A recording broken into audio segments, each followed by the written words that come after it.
आज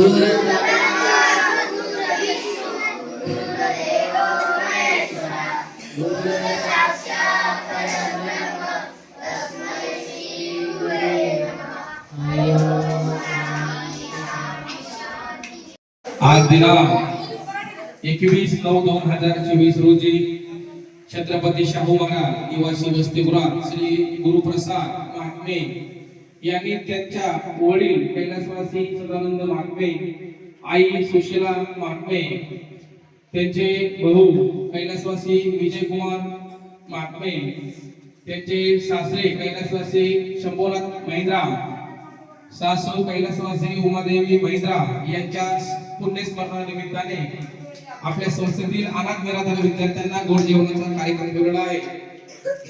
त्यांच्या संस्थेच्या वतीने हार्दिक अभिनंदन। असंच त्यांचं सहकार्य त्या संस्थेतील अनाथ निराधार विद्यार्थ्यांना असावं ही त्यांना मी नम्र विनंती करतो। त्यांच्या आई वडिलांना, भावांना तसेच सासू सासऱ्यांच्या आत्म्याला शांती लाभावी ही मी ईश्वर चरणी प्रार्थना करतो।